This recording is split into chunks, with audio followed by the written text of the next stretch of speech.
All right, we need to talk about the SP 500 and the Nasdaq 100. Exactly what happened on the market. If we look at the market today, we can see we got overall rejected, and we've been pushing on the day to the downside. We're going to talk about where we're at, how we're moving, and what you need to be looking at.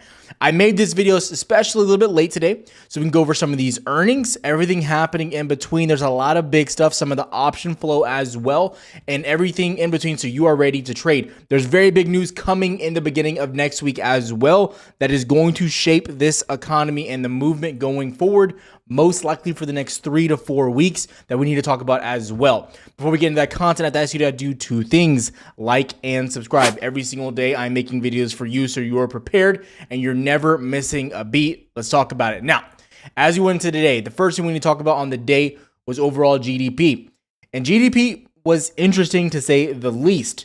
Now, if we look at the movement on the day, and what I'm going to do is come into the 2 hour, but we're going to look at these key levels just so you can see really quick.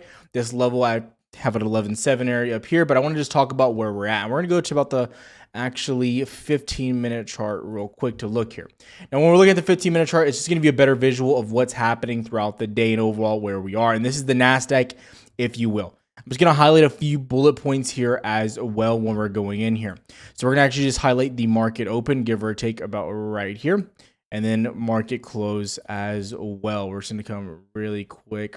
Right here is where you had that market close. Okay, so essentially this is your movement. Today's movement was the worst that we've seen, probably the whole week. It was the worst movement of the week. I had one trade on the day. It was an Apple trade. It was a loser. It was about 6%. I got out of it, was what it was, got out. Had tight stops, didn't want to trade today. I'm going to address this really quick why. So from a day trading perspective, let's look. So if we go to the beginning of this week, this is where we are at. I'm actually going to come over to trading view so you can see really quick. We're going to the 1 hour, and I'm just going to show you on the open chart. So right here, this is going to represent the daily level. Okay, so this is the start of the trading day. This is SPY. So Monday, straight upside, pretty decent. You can go from 375.5 roughly to highs of 380. So $5 of upside, constant upside, easy trading. The next day, you go from open of 378.8 all the way to highs of locally 385. Another great trading day, upside, really easy to trade, etc. Now, when you go to yesterday, we had a 381 open. You went to highs of 387, back down to open, back and forth, a little chop. But overall, this is trading. You can do this back and forth. This is good movement, good volatility back and forth. Now, today's where things got interesting. If we zoom in here just a little bit, we can see as well. Go to the 5-minute. Look at this. Look at how we're moving today. A little bit of a different story.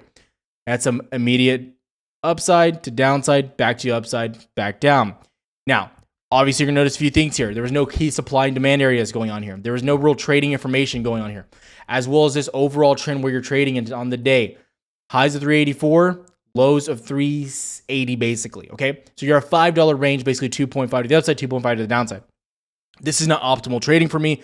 This is bad. I don't like this. If we look at volume, it tells us the same story as well. And we're going to get into that here in a second. So looking at this, don't be discouraged if you didn't trade this. End of the day trading, there was some good opportunities there. But let's talk about ultimately where you're going and what we're looking for here. From a technical standpoint, we came right to a massive level on SPY. I want to go over SPY because I know a lot of people have been asking more for SPY, but I'm still going to cover NQ. SPY came right to where we were looking at. Previous highs still looked fine. This was not a bearish overall day for me. If we look at it from a broad viewpoint on the market, it was not that bad at close. I want to highlight that. And then we had the after hours we'll talk about here in a second. NQ as well. Wasn't that bad, all things considered. I'm going to pull up the indicators really quick here. What I'm going to do is come into a smaller time frame, like the hour, and show you where we're at. And if you get in here, you can see this dotted line represents a 200 MA on the weekly, okay? The 200 moving average for the weekly. And you can see we were tapping it back and forth. And we sat here for about 2 to 3 hours into close, holding that level. And then obviously on the after hours, we flipped it and we pushed down. Okay, this level has been major. I want to highlight, if we zoom out just a little bit, you can see now we saw some balances, we saw some correlation here, but specifically, if we go to something like ES futures, this is where you really start to see it. And I just want to highlight specifically, ultimately, how we're moving here. If we move here to the ES, I'm going to show you here on the 4 hour to show you just a better visual of how you bounced here. And it's a dotted line down here, a bounce, a bounce, a bounce. These are daily timeframes as well. So you can see you were respecting. You have a lot of room to go down here as well. We're going to talk about that in a sec. So I want to highlight today you are below it going into close. Now, Why are we down? What's the big factors here? Obviously, Amazon earnings. This is the first one I want to talk about. Amazon's earnings were terrible. And the whole point of this earnings season was to show the strength of consumers, right? Because that is what the Fed is saying is the strength of the economy is the consumer. Now, the number one consumer company in the world, Amazon. What did they tell us? This was an interesting statement. First of all, if we look at Amazon, where are they at right now? You are down below, if we turn on after hours right here, you can see you're at $96. You hit lows of 88 roughly.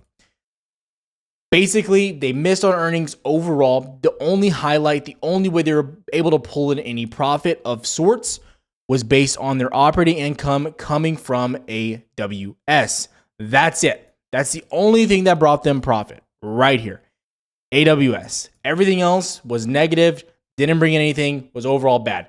The other highlight was their advertising business was up 25% year over year. That's important to realize. But besides that, terrible earnings for Amazon. Bad news instantly drug us down like 200 points on the market. Next up was Apple. Apple was not terrible. There were highlights, and I want to highlight just a few bits of news. Now, in my opinion, I believe personally, as a company, Apple's being a little manipulative on the market specifically. Now, we talked about specifically what Apple's doing. Apple, they've slowed down the production of their iPhone 14, which we all know about. We've been talking about for days here. Apple says the supply is constrained for the Apple iPhone 14 Pro due to strong demand. So this doesn't make any sense. So they had to slow down production because the demand was too strong. Something doesn't add up there.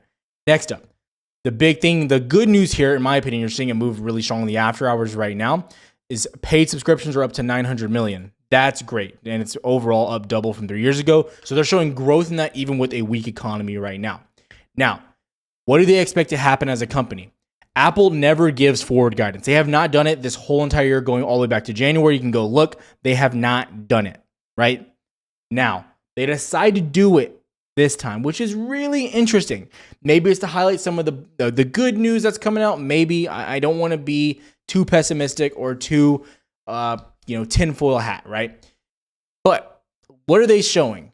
That they do expect revenue growth to decelerate. Mac revenue will decline. Wait, when is it going to decline to? During the holiday season. So they're saying the demand for their products, specifically the iPhone, is going up. It's so high that they have to slow down production, which makes no sense. But their new latest Mac, which has been their top selling product for the past almost 2 years now, is now declining substantially during the holiday season. Makes a little bit to no sense, but this is the big issue right now. So that's what I want to talk about specifically. And Tim Cook is saying that even though they're declining, it's because their advertising business is clearly not that large, which we all see Apple ads 24/7. Okay, big points there. That was the big bullet points on the market where we're moving. And Apple right now, just so you know, on the after hours from some of that news, did pop back to green. I want to highlight that right now. On the after hours, you are moving back towards the upside. It's not bad news. You are back up there. That's good. You're popping back up. Now Amazon still is holding us down. On the after hour, SPY is red as well, still holding around 378 region. I anticipate some downside here. Now, I want to go over my projections and what I'm looking for specifically going to the end of this week and going into next week for all of you. Now, in my opinion, you had clear upside until the Fed talks.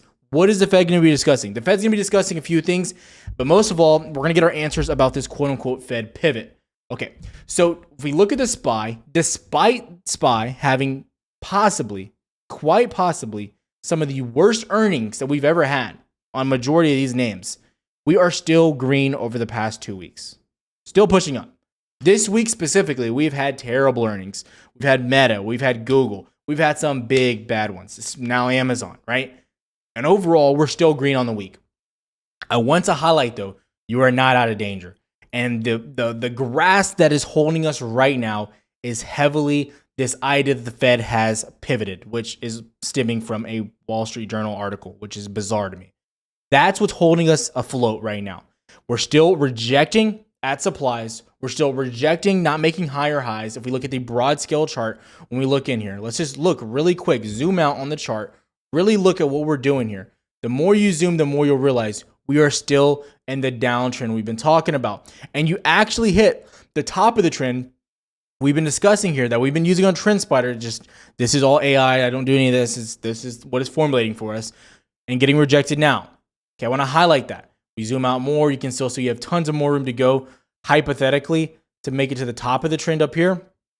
Don't want to get discussed on that, but right now you're still in this downtrend. In my opinion, it's still there. It's still crystal clear. When you come into NQ, it's even more relevant as we look here. Look at NQ in pain. And I want to show you something really clear also. NQ, which represents Qs and a majority of tech, there's still tech and SPY as well. But as we look at this, just food for thought. NQ almost back, 50% of the move back down to the previous lows you've already established on the year. Look at ES. You are not even maybe a quarter of the way back down there. You're moving far less on ES. And then even more when you look at something like Dow. So these are all things you need to be considering when we're looking at the market, is that we still have downside potential. Okay, we need to notice what's holding up and what's not holding up. So tech obviously getting hit first, which it should, but I want to just look and view that ES in the past has been following and staying pretty much in line with NQ, and we're now seeing the separation. And from the past, what have we also known? The big thing here as well is that NQ has led the market majority of these times, right? So what I want to do is go over some new zones that we will be looking at as far as targets and what to be expecting, so you are prepared going specifically into next week, okay? So what I want to do is just really quickly go over all this for you. As we go into the 1 hour, I want to highlight a few points as well. You're acting as a magnet. Remember yesterday, I said you're probably going to see, and don't be surprised with bad earnings, a test of the 1106, your previous June lows. These are your previous 52-week lows on the monthly chart. That's where you're at. Look at our key levels we had marked out. I'm not moving these. These have been here for days. They've been on Twitter as well. Double topping, rejecting, weakness. This is from the broad scale of things. And two, I don't have a longer term short position set up yet. I'm kind of kicking myself for not getting into it quicker. But looking at this, be prepared for the Fed to speak next week. Don't be taken by surprise. I want to look at a few things here as well. When we go into the volume on the day, even with the massive downside in the after hours, lots of that selling volume kicking in, look how low your volume was today. 80 million. Worth food for thought, worth mentioning, looking at. I think volume's going to definitely spike up tomorrow morning. We're going to get some answers there.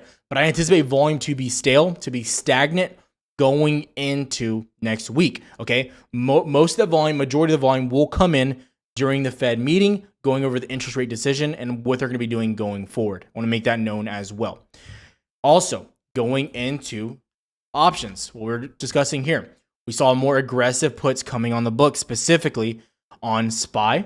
These were aggressive, probably anticipation for Amazon. Those are probably already off the book. But some of the longer dated positions, go watch yesterday's video, what we covered there. A lot bigger names and funds putting their money where their mouth is here, and they're betting on the downside.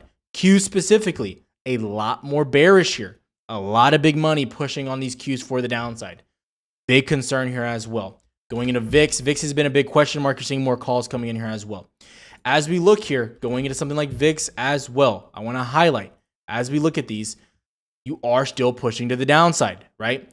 Where I wanted to see was this region of around 28 down to 26 roughly. We want to see if this area is going to hold. And if you push below this area, we obviously are targeting a $24 region, which has been major. About the 24 all the way down to around 22 has been the key level as well when you zoom out to the bigger time frames. But on this move, it's been a lot different than previous turns. When we look at VIX, you've seen a lot of uptrending happening here. And we're seeing a very slow decline in comparison to previous moves, okay? That's what's concerning here. So I still see the possibility for downside on VIX. However, you can't be surprised when we start to see VIX spiking back to 30 here. And I think it's all setting up like I've mentioned in the past as well. I also want to cover what's happening here with the dollar, DXY.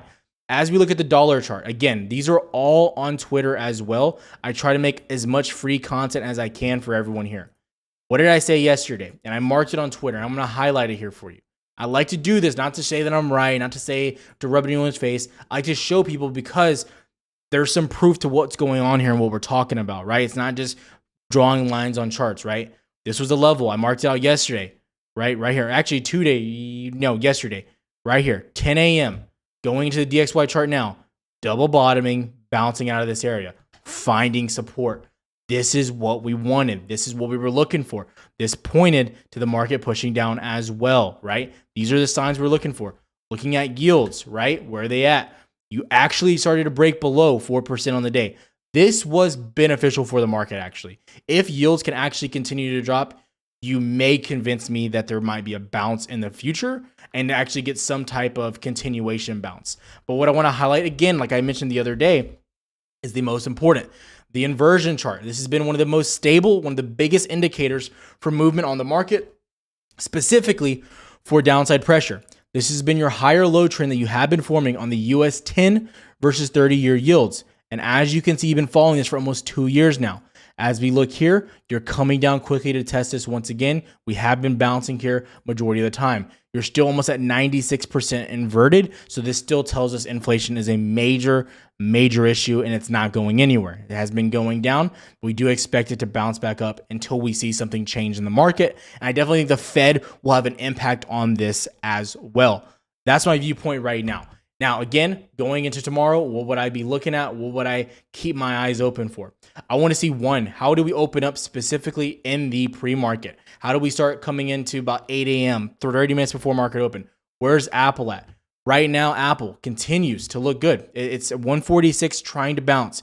Can this hold this move? We've seen this happen before from Apple. You get a bounce up and then you drop into the actual market open from earnings, okay? So no big surprise here. Amazon. Can it keep staying on the downside? You're trying to get back above 100. You want to see this stay below 100 for more downside pressure, in my opinion, as well. NQ, the major level we need to watch here, around the 1106. This is your previous June lows, okay? This will be a brick wall. This will be huge. But you can see we flipped that area from yesterday, that 11.4 area, and since then, it's been nothing but downside and decline, and almost just worrisome movement on the markets in general, right? So that's what we're looking for there. On SPY, you're still in this overall area. I want to take off after hours so you can see. You want to get and stay below locally 377. You lose 377, I do believe downside will come, and we're going to see probably a test of the 370, possibly down to lows of 365 in a hurry as well. I'm careful what I say because I don't think you're going to have a 15, 20 point drop on SPY in one day, but anything is possible. Apple did a little bit of redemption there, but I don't think they're out of it yet. You want to see if you're going to hold this level locally, 377, 377.5. If you get below that, then I believe you're in area for danger. But again, I don't see the big downside movement until the Fed speaks, okay? That's going to be the pivotal moment for the markets, is when the Fed speaks and exactly what they say. And that's going to be next Wednesday. I'll see you tomorrow.